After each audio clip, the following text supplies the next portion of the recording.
அண்மைச் செய்தி. பட்ஜெட்டில் பள்ளிக்கல்வித்துறைக்கு ஒதுக்கீடு தொடர்பாக செல்லூர் ராஜு கேள்வி எழுப்பிய போது அதிமுக திமுக இடையே காரசார விவாதம் நடைபெற்று வருகிறது. கூடுதல் விவரங்களை செய்தியாளர் பாண்டியராஜன் வழங்க கேட்கலாம். பாண்டியராஜன், வணக்கம். விவரங்களை பதிவு பண்ணலாம். சட்டப்பேரவையில் இன்று பட்ஜெட் மீதான உரை நடந்து வருகிறது. எதிர்க்கட்சிகள் சார்பில் இன்று செல்லூர் ராஜு பேசுவதற்கான வாய்ப்பு வழங்கப்பட்டது.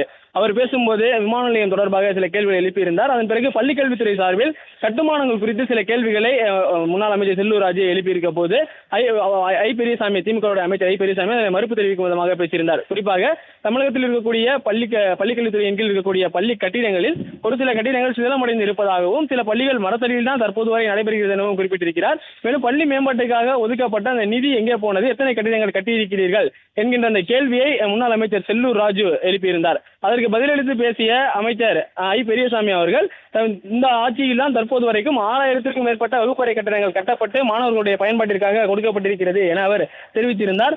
அதன் பிறகு செல்லூர் ராஜு அவர்கள், உங்களது ஆட்சி காலத்தில், அதாவது அதிமுக ஆட்சி காலத்தில் எத்தனை பள்ளி கட்டடங்கள் கட்டப்பட்டது என்கிற புள்ளி விவரங்கள் இருந்தால் கொடுங்கள் என முன்னாள் அமைச்சர் செல்லூர் ராஜுவிடம் அமைச்சர் ஐ பெரியசாமி கேள்வி எழுப்பினார். அதற்கு தற்போது என் கையில் எந்த புள்ளி விவரங்களும் கிடையாது, ஆனால் வேண்டுமென்றால் நாளை கொண்டு வந்து தருகிறேன் என செல்லூர் ராஜு அவர்கள் தெரிவித்திருந்தார். அதே நேரத்தில் முன்னாள் பள்ளிக்கல்வித்துறை அமைச்சர் என்கின்ற அடிப்படையில் அதிமுகவை சேர்ந்த சட்டமன்ற உறுப்பினர் செங்கோட்டையன் அவர்கள் பேசுவதற்கான வாய்ப்பு கேட்டார். அவருக்கான பேச வாய்ப்பு கொடுக்கப்படாத நிலையில் எதிர்க்கட்சியினுடைய கொறடாக இருக்கக்கூடிய எஸ். வேலுமணியிடம் அவர் சில குறிப்புகளை கொடுக்கிறார். அந்த குறிப்புகளை அவர் அருகில் இருக்கக்கூடிய எதிர்க்கட்சி துணைத் தலைவர் ஆர். உதயகுமாருக்கு தெரிவிக்க அவர் அதை குறிப்பாக எடுத்துக்கொண்டு எதிர்க்கட்சி தலைவர் எடப்பாடி பழனிசாமியிடம் பள்ளிக்கல்வித்துறை சார்பில், அதாவது அதிமுக ஆட்சி காலத்தில் பள்ளிக்கல்வித்துறை சார்பில் மேற்கொள்ளப்பட்ட நடவடிக்கைகள் என்ன என்பது குறித்தெல்லாம் அந்த குறிப்புகள் செங்கோட்டையன் வாயிலாக ஆர். உதயகுமார் குறிப்பிட்டுக் கொள்ள எதிர்க்கட்சி தலைவர் எடப்பாடி பழனிசாமி அதனை பேரவையில் பேசுகிறார். அதிமுக ஆட்சி காலத்தில் தான் அதிக அளவிலான பள்ளிகள் தரம் உயர்த்தப்பட்டிருக்கிறது. அதாவது தொடக்க பள்ளிகள் நடுநிலை பள்ளிகளாகவும், நடுநிலை பள்ளிகள் உயர்நிலை பள்ளிகளாகவும், உயர்நிலை பள்ளிகள் மேல்நிலை பள்ளிகளாகவும் 500க்கும் மேற்பட்ட பள்ளிகள் அதிமுக ஆட்சி காலத்தில் தரம் உயர்த்தப்பட்டிருப்பதாக எதிர்க்கட்சி தலைவர் எடப்பாடி பழனிசாமி தெரிவித்திருந்தார்.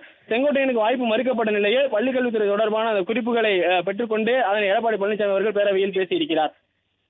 பிளே ஸ்டோர் மற்றும் ஆப் ஸ்டோரில் இருந்து பாலிமர் செயலியை QR கோடு மூலம் பதிவிறக்கம் செய்யுங்கள்.